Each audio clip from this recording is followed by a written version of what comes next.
Radio Free Santa Clarita presents The Talk of Santa Clarita, a podcast about issues involving Santa Clarita and the surrounding valley.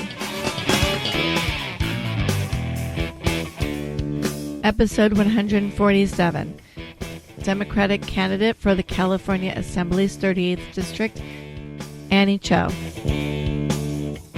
And now, let's see what the Talk of Santa Clarita is. And remember, this is for posterity, so be honest.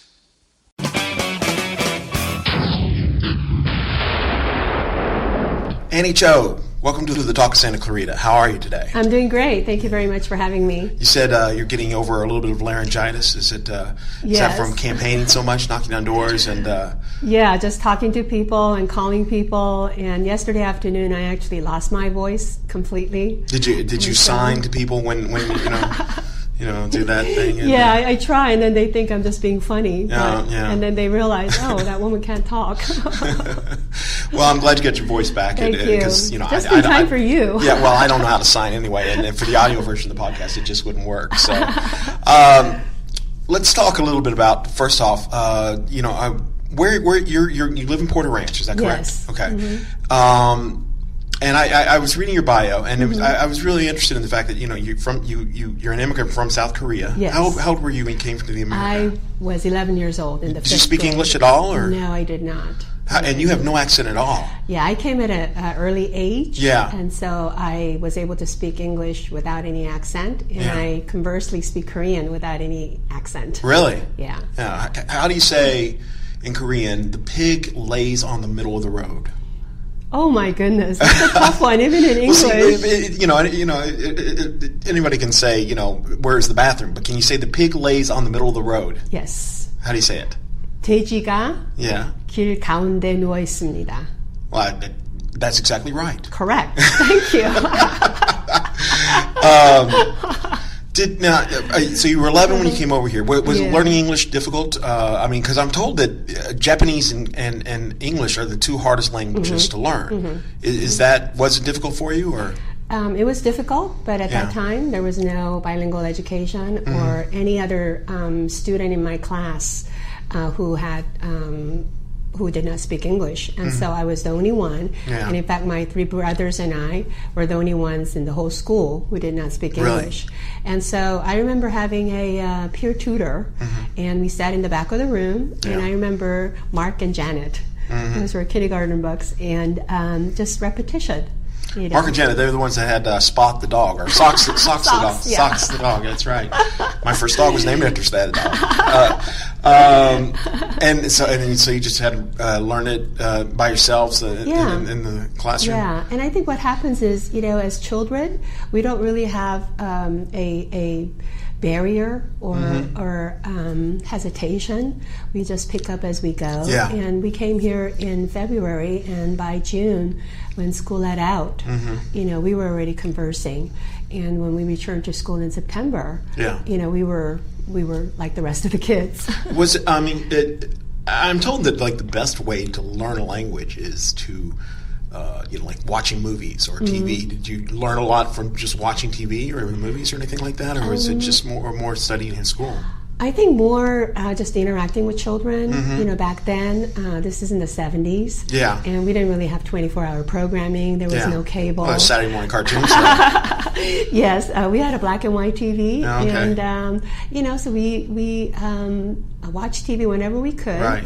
And then try to play with the neighborhood kids. What brought you to the United States? What was your father or your mother? My father and my mother, they wanted their 4 children to have U.S. education. Oh, I see. And because they had 4 children, they thought that, one of them would always be away, 1 or 2 of them, studying abroad. And so they wanted to take the whole family and immigrate. That's an amazing thing to uproot, to go to an entirely different country. Yeah. Without even speaking the language. What did your father do, or your mother do? My parents were both pharmacists in Korea. Oh, okay. And so they were very fluent in terms of chemistry and formulas, but as far as conversational English, they did not speak English. Do they speak it now, or they've all passed away now? Oh, I'm sorry. Thank you. But they spoke broken English, and my father, interestingly enough, when we first came here, they had to do odd jobs, whatever they could to feed the family, right? Yeah. Because they could not work as a pharmacist. And my father owned a shoe repair shop. Oh, okay. And that was in Pico Rivera. And so he spoke just as much Spanish as he did English. Really? That's funny. That's funny. So, I'm always.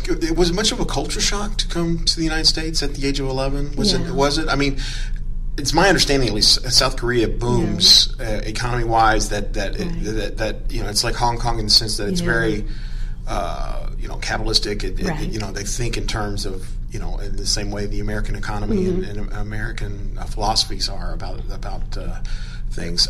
So was it a culture shock in a way, or? Well, when we left in 1971, the country, South Korea, was under a dictatorship.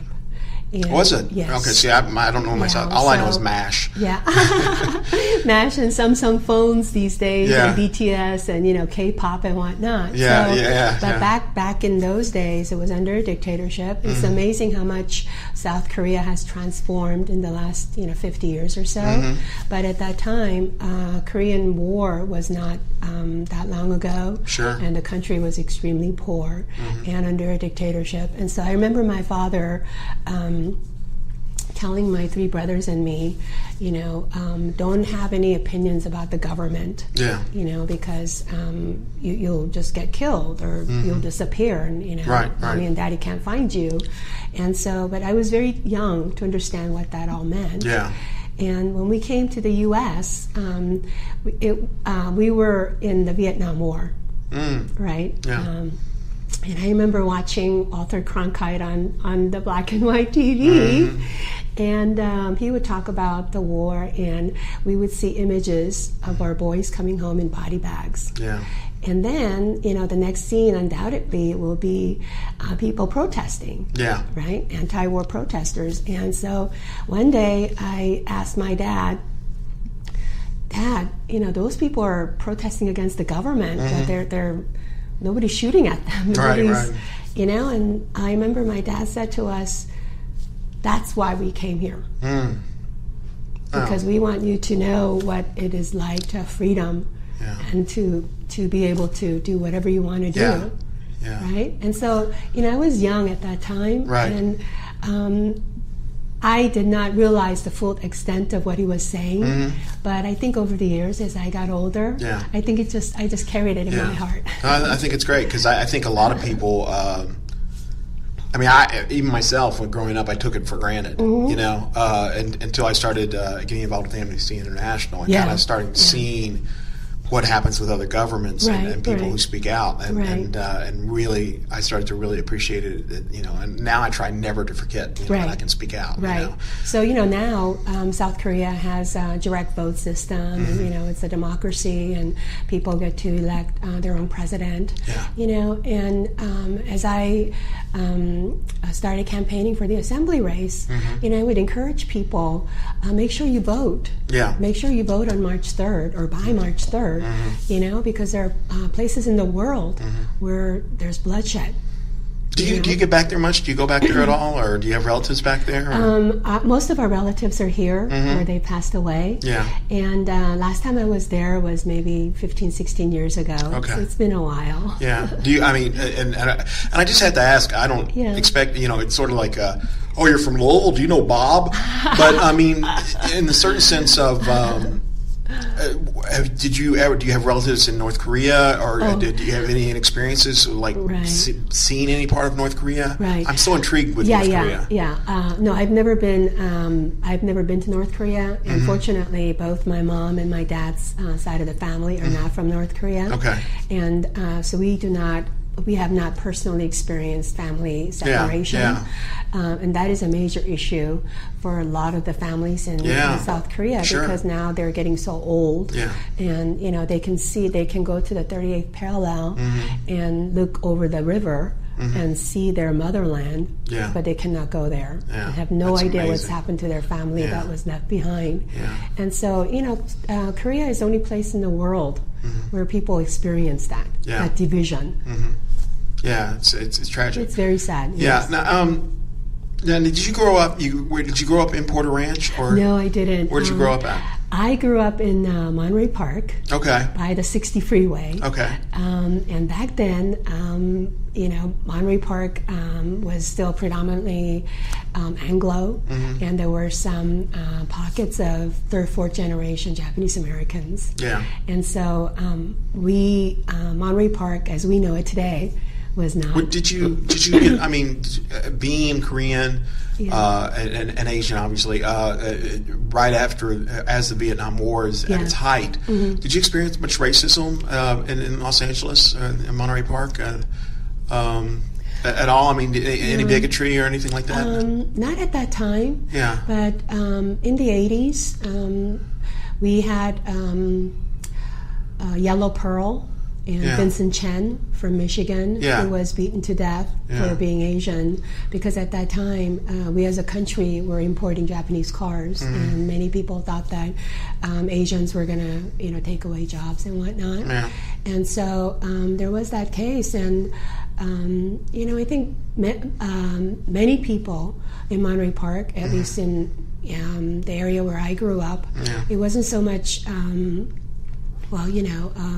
I don't like this person or that person. It's more about, trying to get to know that person before you decide to like or not like that person. Yeah, I don't do that at all. I just decide not to like anybody. It's much easier on my social life. There's no pressure. I don't have to talk to people. I just hang out. If I go to a party, I just hang out by the punch bowl. Well, okay, so. You grew up in Monterey Park. I saw in your bio that you worked 2 jobs. You put yourself through school. Is that correct? Yes. Why are you? The reason I bring this up, I'm curious about why you're a Democrat. Okay. You know what I mean? And the reason I bring that up is because usually immigrants, and I don't mean to reduce anybody to a stereotype, but usually immigrants see the opportunity of capitalism and the opportunities in the United States. And free enterprise and the chance in the American dream, and almost always, I would, again, I'm stereotyping and going to generalizations. I shouldn't do that, but it seems like it's almost natural to become Republican because of that opportunity, that the idea of free enterprise and everything like that, and no government control. So why are you a Democrat? I mean, do your parents were Republican or Democrat? Did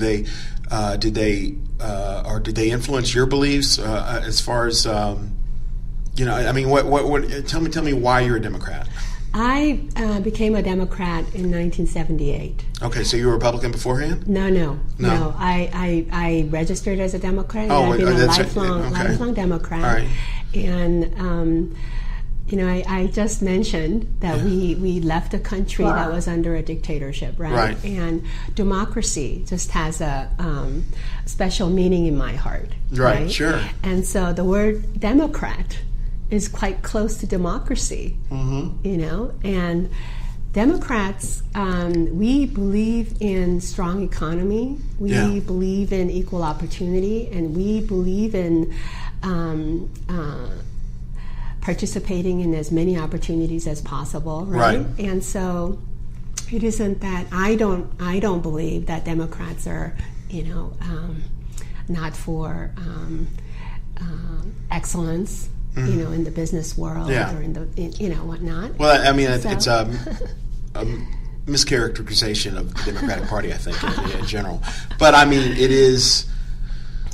The general belief for a lot of people is if you're into small businesses and booming economies, you think Republican.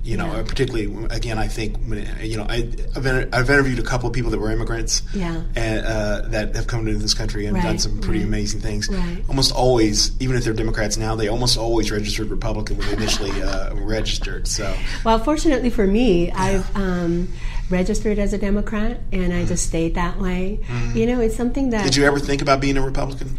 No, it just never occurred to me, because I think that, Democrats are about we're tough on crimes and public safety and all those things, but we also believe in equity and equality and for all humankind. And so that is perfectly aligned with my thinking. And so I've never quite seriously in my whole life ever contemplated in changing my party affiliation, and I've never been asked that question before. Really? So yes. Okay, so you've always been a Democrat, and one of the things I thought was interesting is you've been very, very heavily involved with a lot of different Democratic groups and everything like that. Have you always been politically active in general, or? Well, I studied political science in college. So it kind of goes with the territory, I suppose. And I was just very fascinated by American government because, again, we have a system here in the U.S. where we have checks and balances. Sure. Right? Well, we did. So, we did, and I believe that we will continue to do so as a country. You're an optimist, then. And I just became very fascinated on how the different three branches of our government work. And when I graduated from college, I had the good fortune of working for U.S. Senator Alan Cranston. Oh, wow. Right? Yeah. And so this is just out of Cal State LA, getting my bachelor's in political science. And my first job out of college was a full-time job for U.S. Senator Alan Cranston in Washington, D.C. on the Hill. Yeah, that right? had to be that's intimidating. Phenomenal. That was phenomenal, right? Yeah. And so when I got the job, I ran back to campus and I told my favorite professor, Dr. Goldberg, and even till this day, I don't know his first name because we always called him Dr. Goldberg. I'm told actually his first name is Doctor. So it actually, may if you very address well him correctly, happen. it's Doctor. Doctor. So I told him, and he was just so excited for me. Yeah. And he said I was the first one out of my graduating class to have a full-time job on the Hill, let alone for, How did you get that job? What was it that got you the job? Do you know? I was very, very active in trying to learn the democratic system in this country, my new country, right? Right. So after I became a U.S. citizen, I said, I want to go to the Democratic National Convention and find out what goes on over there. Yeah. And so I nosed around and I asked people, how do you get to the convention? And they said, well, you can run for this, that, but that's all. Deadlines already all passed. The only thing you can do now is to run as a large delegate. And I said, well, how do you do that? And then they explained the process. And then they said, well, who do you know? I said, well, I know nobody. I've only been in the country a few years, and then they, back then we didn't have the internet, right? So whatever we could find, information was, on a piece of paper. Right. And so I got the information and I applied, and everybody said, wow, why are you wasting your time? Who would vote for you? Who do you know? Right? I said, well, I still want to try because I just want to go to the floor and see what it's like. Sure, right? yeah. So then I ran and I got elected as an alternate at large delegate to the Democratic National Convention in 1980. 1980, this is the Mondale year. Yeah.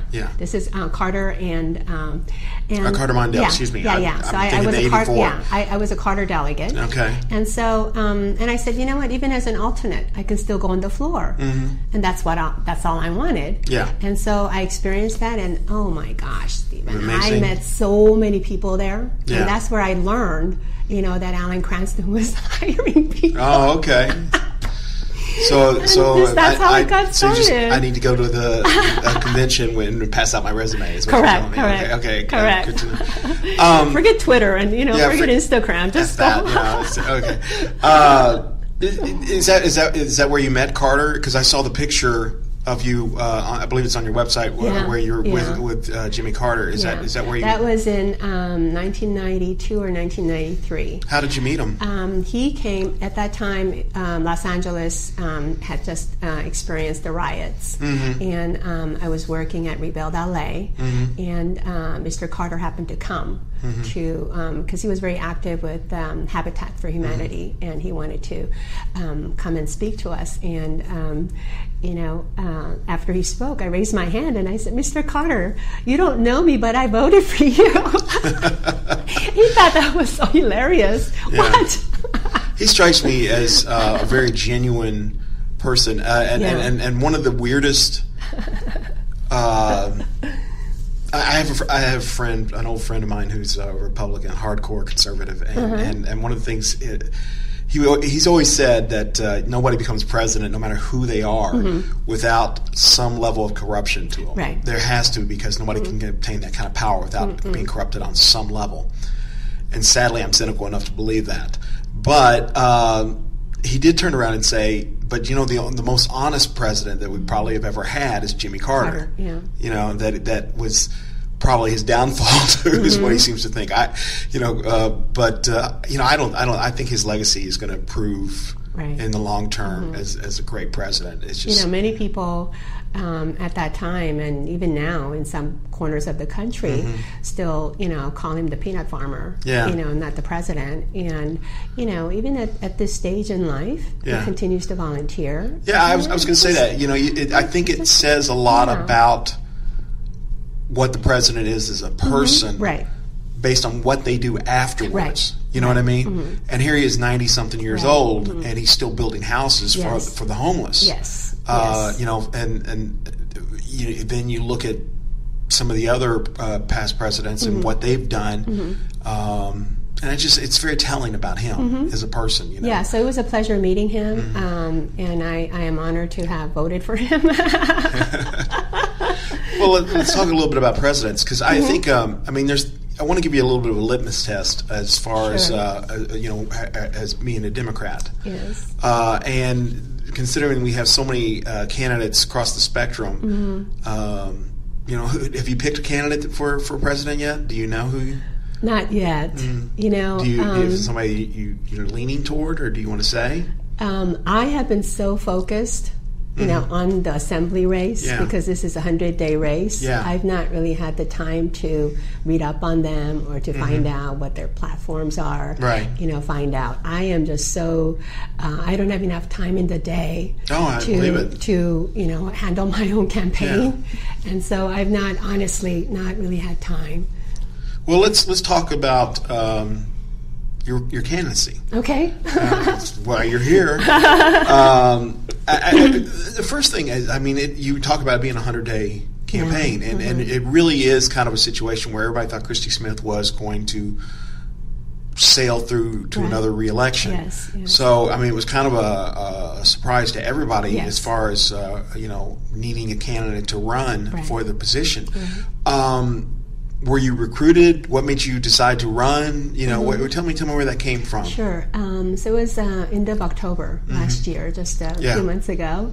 I had actually signed up to be a volunteer at Christy Smith's meet and greet in Porter Ranch, because she's my assembly person and I like her.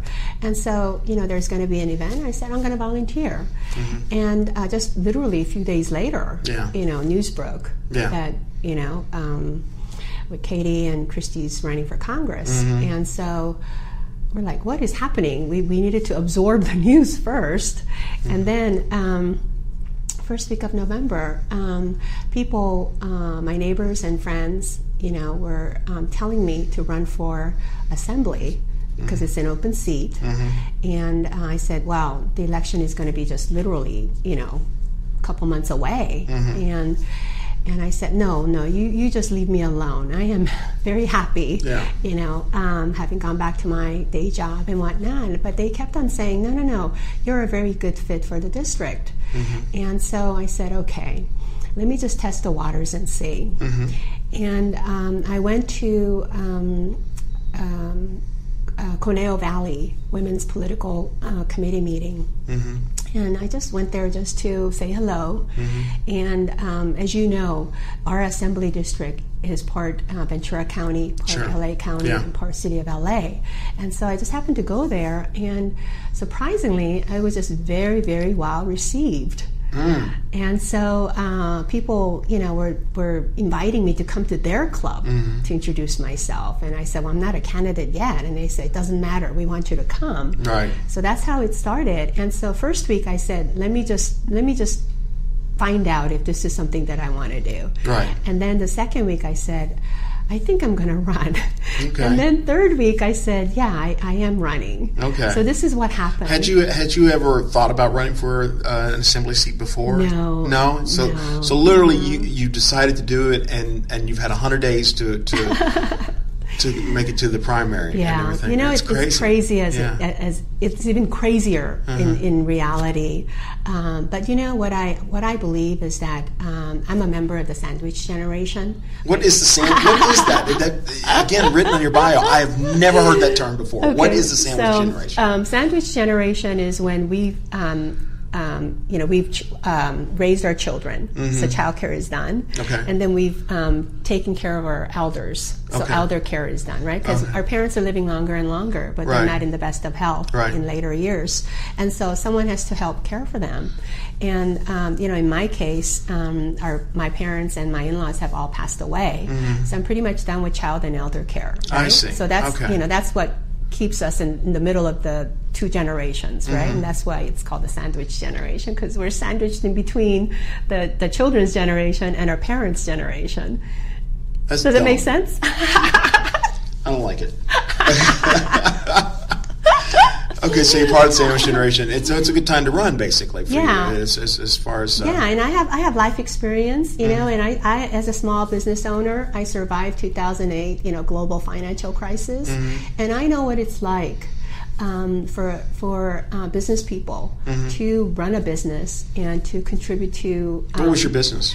A public relations company. Okay. My first career was in public relations. I gotcha. And I just love talking to people. And, this is probably why I don't mind talking to strangers. And that's why I just talk all the time. And, I end up getting laryngitis. But I want to talk to them and find out what's happening in your life, and most people right now are telling me, I want to know how I'm going to pay my bills. Yeah. That is the common theme, right? And so I have received so much, public education for one. I've had so many experiences and opportunities that came my way. It was usually because people around me said, there was always one person who said to me, why not you, Annie? And they would help open the doors for me. Right. As an immigrant, we don't have roots here, right? We need help. Sure. And now I'm at a point where I want to be able to give that back, as cliche as it may sound, because I am about helping to leave the planet a little bit better for the next generation, and making sure that we have less harassment, exploitation, discrimination, all bullying and all those things, right? Because we want the world really to be a better place for the next generation to live and thrive. And it's a perfect opportunity. I'm still young to give back. Yeah. And I did not go and look for this seat. I love Christy, and so I was perfectly happy being a volunteer at her event, which turned out to be kind of her kickoff for the congressional race. I think again, because I think people were expecting Christy to be there at least until she turned out. Yeah. And even the last time I talked to Christy, doing a show with her, was she had told me afterwards that she was perfectly content being part of the Assembly. So I think she's kind of been thrust into something very, very unexpectedly. Right. But I think everybody is in that kind of position right now of like, who am I going to vote for and everything like that. So let's do this. I'm going to do a two-part question for you. Sure. And the first Should I be writing this down? No. Two-part question. Oh, no. My questions aren't that hard. But the first part is just, how are you like Christy, and how are you different from Christy? That's the first part of the question. Sure. So, and the second one is, how are you different from the other Democratic candidates? I mean, I like all the candidates, even Suzette, who's a Republican, who's been a friend of the show, and I can't get her to come back on right now. But I think they all have great qualities. But tell me how you're like Christy, how you're different from Christy, and how you stand out from the other candidates. Okay, so let me answer the first question first. I am like Christy in that we're similar in age, and we have lots of life experience and real world experience, if you will. I am like Christy in that I believe in strengthening our public education. I support, strengthening Prop 98. I think that should be used as a floor and not the ceiling. I think that every should have an opportunity to pursue higher education if they so wish. And I also believe that we need to have strong public safety network. And how am I different? I'm not running for Congress. Well, I mean, is there a vote that she did that you would not have done, that you would have voted differently? I've studied some of her votes, but what I would like to mention is that she started putting together advisory councils, and I would like to expand on that, if I may, because I would like to hear from different sectors. And so if there's an advisory committee on education, I'd like to obviously hear from teachers and administrators, but also included in that mix would be parents and people who actually work at the school, maybe like the cafeteria worker, or that kind of mix, because I really think that it takes a village for us to raise the next generation, if you will. And so we need to hear from all different segments, within the policy. And how am I different from the rest of my fellow candidates? We're extremely lucky in this race, in such a short race, to have the kind of qualified, passionate candidates that we have. So we're very lucky. But I am very different in that I bring common sense and real world experience. I am about practical solutions, and I am about reaching across all different sectors and talking to people. And I am about, I am the only one, I believe, in to this day, who started door knocking the day after Thanksgiving. No, really? Because I really believe in connecting with voters and finding out, Has the door knocking experience been good in general? Yes, it has been very, very good. Many people have told me I was the first to knock on their door. Oh, really? What's tell me, just for fun, what's been your worst experience as a door, knocking on doors? One person, he answered a door, and he wanted to know, why are you a Democrat? Well, if you could, did you answer him? Because you didn't really. Kind of squirted around that with me. I don't know. What did you say to him? I'm a Democrat because I believe in democratic ideals, that everybody should be free and everybody should be entitled to having equal access to opportunity. Right. Okay.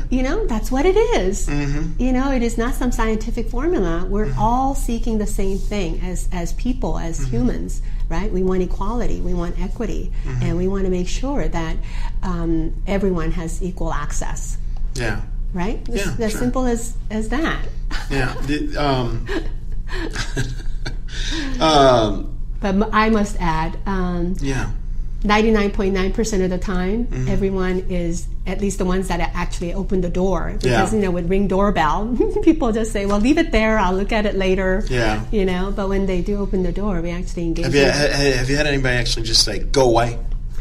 Yeah, some people say, I'm busy right now, because they can see me on, through their camera. And so I said, thank you. And I leave my literature and I move on. I don't want to, I don't want to bother anybody. No, I think you should just keep knocking on the door. I'll say, Stephen Daniels told me to keep knocking. Well, my name carries weight, let me tell you. About 5 ounces. You were talking about why you're a Democrat. Are there any Republican values or ideas that and you talked about reaching across the aisle too, that you have that kind of contradicts what the Democratic platform is? Is there anything that someone will go, that's the way a Republican thinks? Is there anything in there that... Not really. At the end of the day, we all want the same things. Yeah. Right? Yeah. We all want clean air, clean water, reliable power. We want a place to live. Yeah. We want to have enough food. Yeah. And we want to have access to quality health care. Right. That's affordable, right? Yeah. So those are very, very basic things. And I don't know of any Republican or Democrat, who would say, wow, my party affiliation comes before anything else, right? And so I think that part of the reason why, my friends and neighbors think that I'm a very good fit for this district is because of my mindset. It's not about being a Democrat or Republican. It's more about how do we fix the issues so that all our families can live and thrive in the communities where we are. I got you. Right? Yeah. Well, let's talk about some of the issues that are right now happening. The big one, of course, is AB 5. Yes. Tell me, how would you have voted for that? Well, AB 5 is started out with good intentions, and the author has already introduced follow-up legislation. So I say to you, when we are venturing down formulating new laws, at the beginning there is all kinds of glitches. We have to tweak it, and we have to fine tune it, if you will. And so I believe in providing equal opportunity and benefits for all workers. Right? I don't believe that it's fair for businesses or for the economy for us to have different categories of people, where they are not getting the benefits. But by the same token, I think that if you choose to opt out, you should be allowed to do so. So I don't know how I would have voted. Don't you think you should know? I mean, it's probably the most controversial bill for this year. Yeah, it is. I mean, you're running for assembly, and you don't know how you would have voted on that. Because what is said on the actual bill language, right? And we do not, as not being members of the legislature, do not know the full extent of the discussions, right? And the outcome, right? We only know the bill and then how people voted. That's it. We we're not members of the legislature, so we do not know the full story behind that. And as it is, as I mentioned, the author has already reintroduced, right? And so, well, I mean, okay, let me rephrase that. And let's try this. I'm gonna push you on this a little bit. Sure. I mean, knowing what you know now about the bill, would you vote for it as it is? I would vote for making benefits available to people who do the same kind of work. Right? I currently work as a realtor, and realtors are exempt. Right, from AB 5. And so many people said to me, well, you don't understand, because realtors are exempt. And I say, well, let me tell you a little bit about how realtors work. Let's say you're my client, and I show you 50 houses, right? I took my time, and, and the time and resources I spent working with you, I was not able to, help another client, right? But until we open escrow and until we actually close escrow, that transaction is not complete. But Annie, right? Yes or no? Would you voted yes or no for that vote? And I'm giving you the leeway of knowing what you know now. Yeah. Would you vote yes or no for that bill right now? Probably would have. Yes. Okay. Okay. Sorry to push you on that. No. I mean, this is a conversation. This is the kind of conversation we have, right? Yeah. And so, we often have to. I think in the last 6 weeks or so, I've had to think through, right? Because it isn't so much that I'm afraid, of what would this person say, because I know that we cannot agree on 100% of things 100% of the time, right? But what I want to do is to be very honest with you and everybody else that I talk with and say, from what I understand, this is what I believe, right? And then oftentimes people will say, well, you're just being too cautious. No, I'm not being cautious. Like I said, you and I don't know full, extent of the information. Well, but you're running for assembly. Yes. So there is a certain expectation that you would have an understanding of what the implications of the bill is. Yes. The reason I push on it and say, well, knowing what you know now, I would expect, at least, and not to be hard on you or anything like that, it's just knowing where, what the repercussions are of the bill, if you still think it's a good idea, is why I'm asking, whether you would vote yes or no on it. Yeah. I understand the idea of amending it. Even Obamacare needed amending at some different levels. Right. But it's like ultimately there is a yes or no vote for something. And that's why I was asking that. So. Let's talk. What are your? You said education was important for you. Yeah. Tell me what you want to do with education, as far as if you make it into the assembly. What do you have some specific priorities that you want to do for education? Any particular ideas in general, or just funding, or what do you want to do? Yeah. So when it comes to education, I think it's a very good idea to have universal kindergarten. Because I think that children, even at a young age, what we consider young age, to be able to develop social and emotional skills. And I think it's good for them to learn interaction skills and to be with other children. Yeah. So I would. What about preschool? Yeah. Preschool too? Yeah. Okay. I would be interested in that, and I would like to make more child care centers available, and hopefully closer to where working moms work. Yeah. I am a working mom, and I remember the days when I had to leave my oldest child at a preschool, and he would be the first one left there and last one picked up. Yeah. And I only lived 15 miles away from the preschool, but because of traffic, this is what happens, and so it took away time that I could have spent with my son and participate in activities at his preschool, and just I could have been less stressed from being stuck in traffic for so long. But anyway, and also I would like to look at opportunities for people who may not choose to go to college.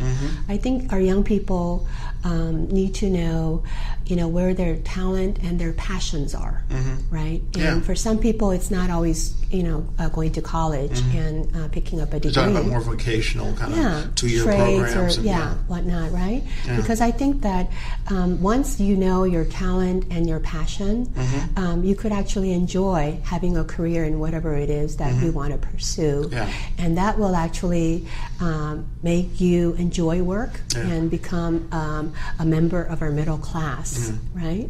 And then that in turn will strengthen our economy. And so I would like to, be a little bit more open-minded, because as you know, in parts of Europe, they have different tracks. And so, you do not have to have a bachelor's degree or a master's degree to, get good paying jobs.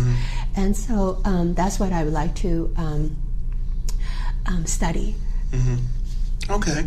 One of the other issues that, that is considered probably the biggest problem right now, one of the biggest problems in California, is the homeless crisis. Yes. I see a lot of conservatives on Facebook in particular that like to blame it on the Democrats. Is it the fault of the Democrats, first off? And what can we do about it to try and resolve that issue? Right. So my take is this. As Governor Newsom mentioned yesterday in his State of the State address, it is a true disgrace. California is the 5th largest economy in the world, and we have a major crisis in our hands. And back in the 90s, our mental health facilities were shut down. And in 1990, I want to say 94, 96, I think it was 94 during the Northridge earthquake, many veterans, lost their place to live. Yeah. And during the 2008 financial crisis, many small business owners, faced one of the hardest financial crises for our generation. Yeah. And we've never really recovered as a whole, right? And people were becoming more and more having to live with less. And eventually those people ended up becoming homeless.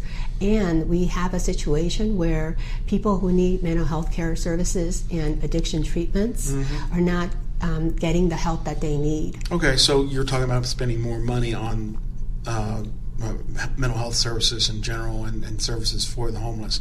But I mean, do you have like specific ideas as to beyond throwing money at the? I don't want to make light of it the way you're saying it, but I mean, what you're talking about is spending more money on mental health and et cetera, services that already do exist. That they could always use more funding. But I mean, is that the secret? Just more funding? No, it isn't just about more funding.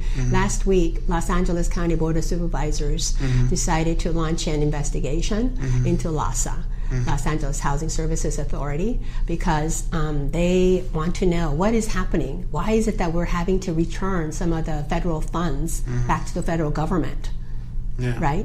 So it isn't so much that we need to throw more money at it. We need to figure out how can we coordinate and take an inventory of all services and resources and make it run more efficiently.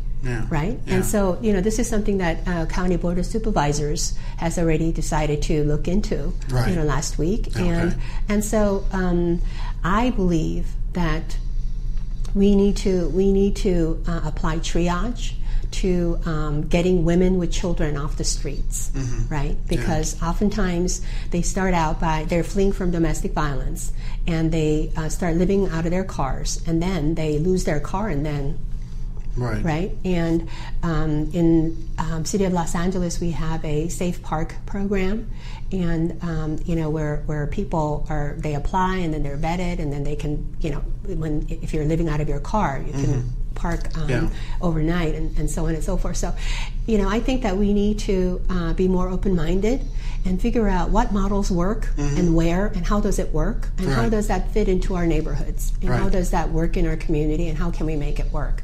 Because at the end of the day, we all want to see less homeless people, right? Because it's it is truly unbelievable. That when I left South Korea in 1971, we actually saw homeless people begging for food on the streets. And in the world's fifth largest economy, in 2020 in Los Angeles County, we are seeing so many homeless people. I mean, this is just something has gone wrong, and it needs to be fixed. Is it? Some people are saying that it's a problem with just affordable housing. That you find a lot of homeless people that do work, they just can't afford literally a place. What can we do about that? I mean, CEQA is something that's considered necessary, particularly in California. But at the same time, there is the argument that some have said that CEQA needs to be revised specifically to allow for a quicker building and easing on the permits and stuff like that. I mean, what are your thoughts on that? So cost of living has gone up so much, way too fast than anyone's wages. And so, as I mentioned, people are having to live with less, and more and more people are getting evicted. And so, when you get evicted and you don't have money, and there are so many people who are just one paycheck away from being homeless. So, let's say you get a flat tire, then the money that you spend to fix your tire is going to be taken out of the money that you had saved to pay your rent, right? And so this is a vicious cycle. And so I want to look at how can we make more housing attainable.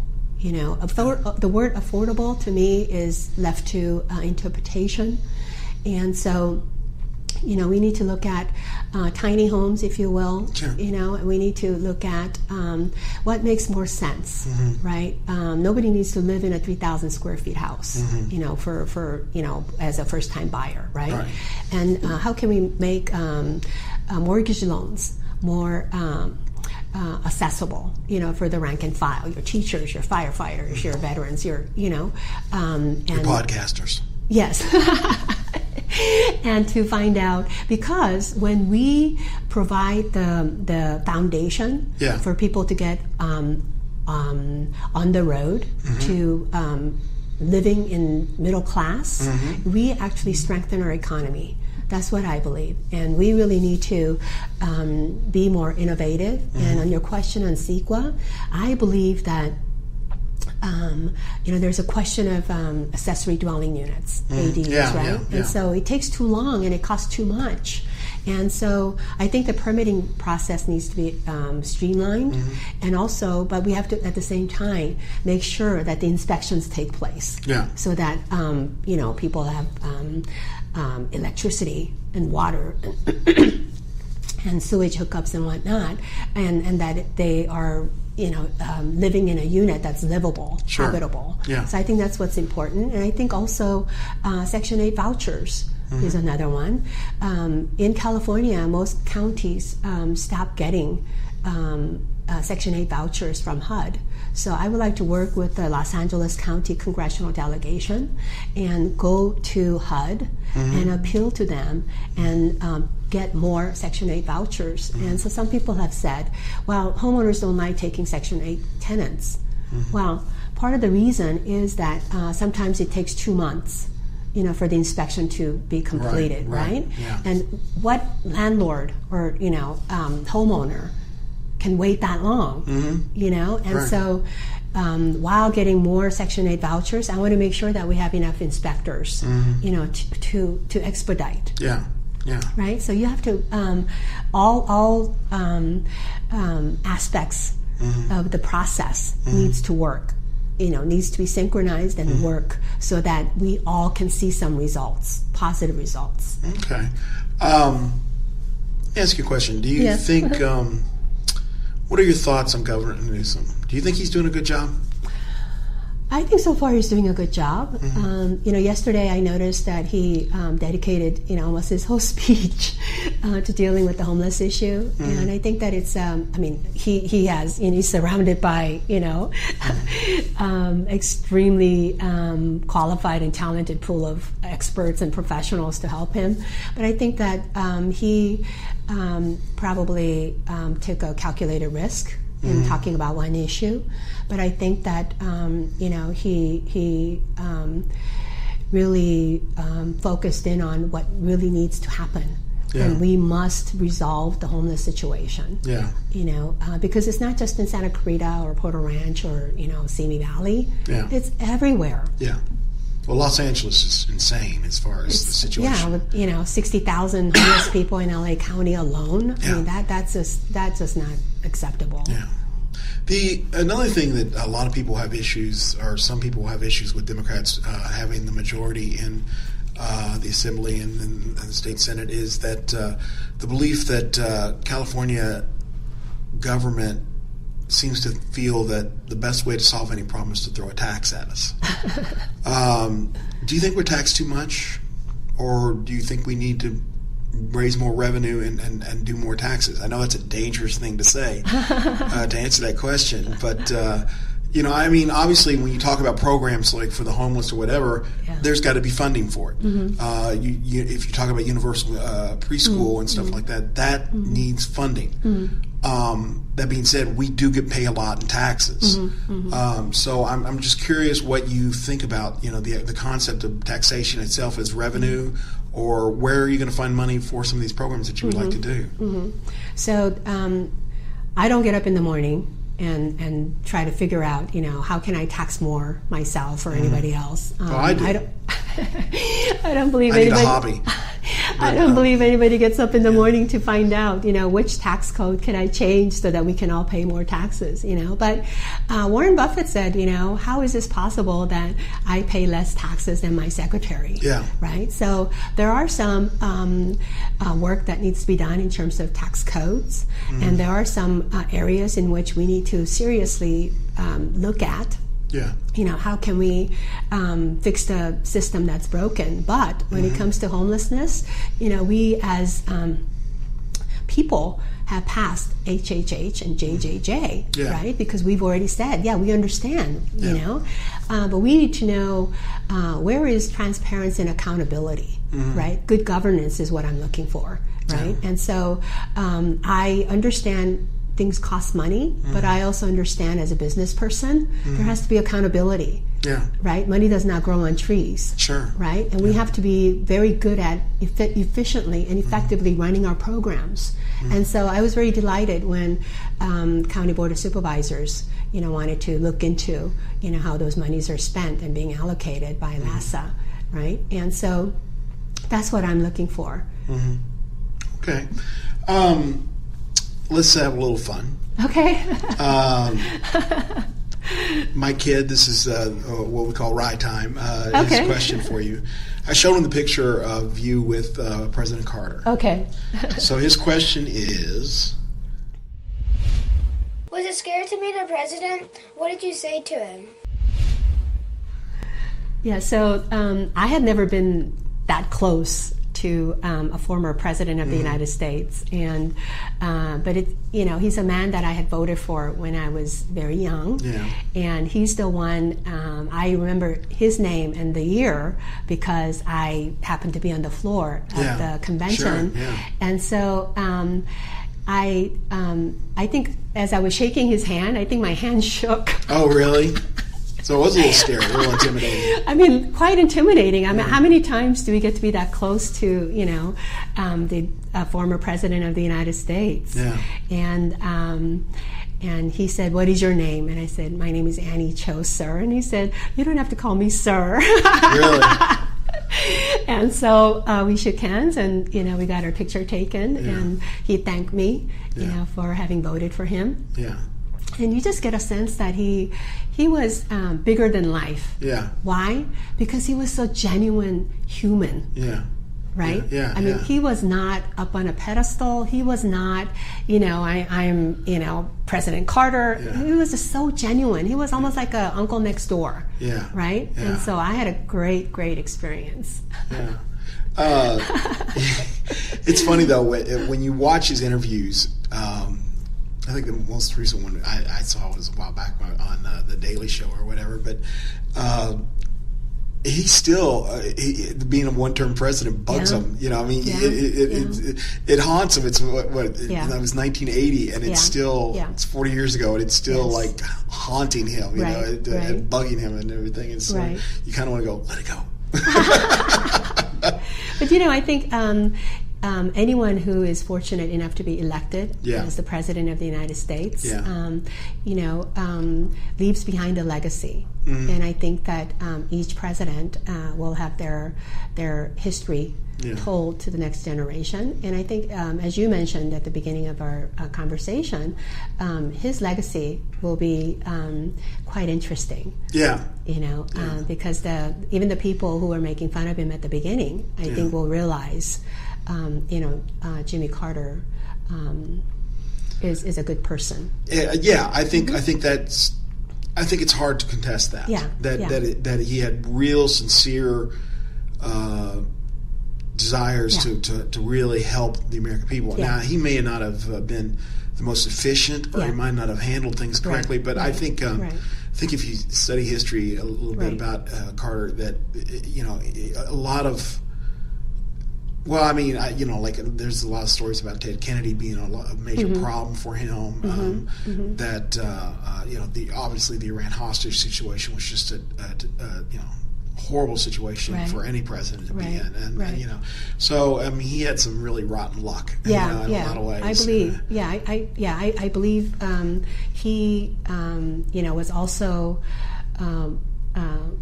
The president who wanted to withdraw U.S. troops from South Korea. Yeah. Right. So that was extremely controversial. Yeah. And and myself being an immigrant from South Korea just did not quite mesh well with that thinking. Yeah. And so but as a person, it goes back to what I mentioned to you earlier. Yeah. We are not going to be agreeing 100% of the time on 100% of the issues. Yeah. But if we agree on the basic foundation of our view and how we want to leave the planet a little bit better for the next generation, I believe that we can work together, and we must work together. Yeah. And that's why I've never shied away from telling people I've supported Carter. It's not because you met him or you have a selfie with him. Or, No, even before I met him. Yeah, okay.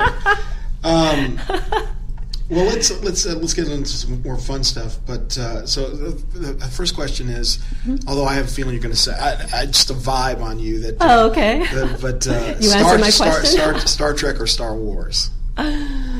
Probably Star Wars. Really? You don't watch either one, do you?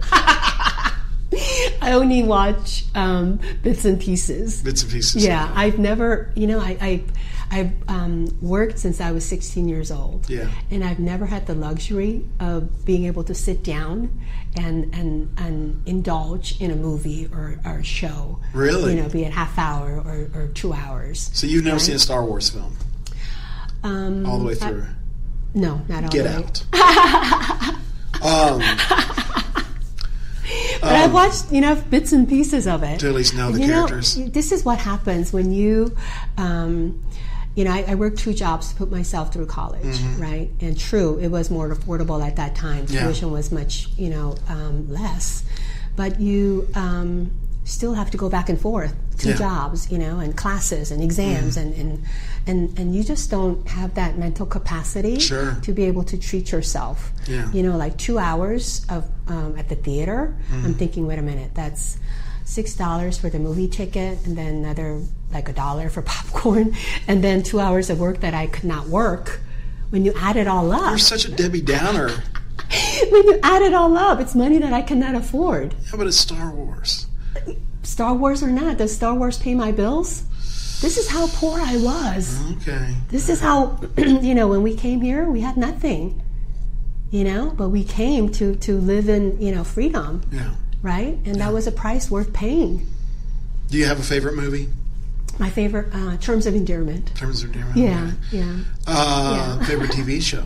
Favorite TV show, you mentioned MASH, right? Yeah. That used to be my favorite, because, and then I always question, I could do a better job being a consultant on that show. Yeah, I was going to ask, do you find that MASH doesn't portray Koreans accurately or anything like it does or doesn't? It does not. It does not? It does not. What does it not get right? Number one, in times of war, especially during the Korean War, they didn't have that luxury, right? And there was no time to make fun of the situation. Yeah. You were hearing, bullets and, what do you call it? Tanks all around you. You didn't have that. And the character, the woman who played nurse, Margaret Houlihan, the Loretta Swit character. No, there was another Japanese American woman. Yeah. She just died. Yeah, she just died. Yeah. And so she was to represent the Asian, character, if you will. And so she did a great job. But I'm thinking, wait a minute, this is taking place during Korean War in Korea on Korean soil, and there's only one Asian. And then some of the people that were cast, they tried too hard to speak Korean, and it's almost better if they had not tried so hard. Right? Yeah. But those characters were being played by non-Koreans, and so. And things like that, and I would just say, I think I wanted to watch it because on a UHF channel, the subject matter was South Korea. You're dating yourself. UHF. Most people are like, what the hell is that? We should talk about Instagram and there you go. Facebook. What was your first concert? First concert you went to? I've never been to a concert. You've never been to a concert in your entire life? I've never been to a concert in my whole life. Wow. Isn't that sad? Yeah. Isn't that sad? Do you have a favorite artist? My favorite artist, Mac Davis. Mac Davis? Are you serious? I know. There's that little country in me. Mac Davis, though, that's... Don't Get Hooked on Me is my favorite song. He also had It's Hard to Be Humble When You're As Perfect As I Am. Yeah. Well, I mean, that's odd. I know. Most people don't even remember Mac Davis. I know. But I thought he was great. I just fell in love with him. He had his own Matt show. Davis. Another one is Bobby Goldsboro. Yeah. Right? Yeah. I mean, I'm really dating myself. That's okay. But I think, if you look back I'm really intrigued with the Mac Davis choice. That astounds me. You see, you and I have something else in common. You see? I like Mac Davis. I just fell in love with him. Okay. Never in a million years would I thought I would pick Mac Davis. So. Any tattoos? No. No? If you were going to get one, what would it be and where would you put it? I would not get one. Okay. I'll let you pass. Are you pro-troll or anti-troll? What is that? The trolls are the dolls with the hair that goes... You ever seen a troll doll? Oh, right. As an issue of fairness, because I asked that question of Kelvin, so... Oh, okay. What does that mean? It's not really meant to mean anything. Oh. It's just weird is all it is. Oh, one of your weird questions. Yeah, one of my weird questions. No, you don't have an opinion on trolls? No, I think you need to get one if you're going to run for I think I will. So. I'll put it on my desk and be reminded of our conversation. Yeah. How I could not answer that question. Okay, give us your elevator pitch as to why someone should vote for you. 60 seconds. I'm timing. Sure. They should vote for me because I bring common sense and real world experience, and I am a businesswoman who understands the way businesses work and the plight of our small business owners. Yeah. And I'm also a working mom, strong on public safety and providing educational opportunities for our children, and also a member of the sandwich generation. And as that, I mean, women have been underpaid and underappreciated since beginning of time. Yeah. And after 50 years of working, when we're about to retire, we cannot, there's not much there. Yeah. And so I will continue to fight for pay equity and for equality for women and all women. Great. And that's why they should vote for me. And on the ballot, you will see multiple candidates. Yeah. But when it comes to Assembly District 38, just go with Annie Cho, vote for Annie Cho, and you're done. Okay. All right, let me hear your best evil villain laugh. That's pretty good. It's pretty good. Pretty good. All right. That kind of like clear my throat. So it works. It works. And do you have a joke for us? My joke is there's no joke. The joke is there is no joke? Now, Annie, you were warned in advance to have a joke for me, and you don't have any joke at all. But my husband tells me, honey, your jokes are funny, but you don't know how to deliver it. It's dyslexia of joke telling. So I don't want to fall flat on my face. And my mom has a similar problem. She'll say the chicken went to across the road to get to the other side, but oh darn it, I told it wrong. It's that kind of thing. When I first learned English, I would get words like chicken and kitchen mixed up. Oh really? Right. Yeah. And then when you're watering the grass, I would get the order mixed up. Yeah. So I would grass the water. Grass the waters. Yeah. I mean, these are some funny stories, right? And when I first started to learn English, we looked at the school menu, and I used to wonder what hot dog was. Yeah. Because I've never had a hot dog in my whole life. Did you think it was actually made of dog? I didn't know what that was, right? A dog? Because at that time, mind you, in Korea, people did. Some people eat dogs. Yeah, some people. Yeah, I didn't know that was like a stereotype, or if that was actually true. Back then. Yeah, right? They don't do it anymore. No. Yeah. No, they don't. And so when I saw those two words, I could only put words together, right? I was learning English. I didn't know that. And I've never had it, and I've never had Sloppy Joe. Yeah. I didn't know what Sloppy Joe was, and there was a boy next to me named Joe. What is that? Right. Stuff like that. And then I would be the resident interpreter, for my family, right? Yeah. And so one day we got this open house flyer. Yeah. So I was explaining to my mom and dad, open house. So then literally open house. Yeah. So my mom thought, maybe your teacher wants to come to our house.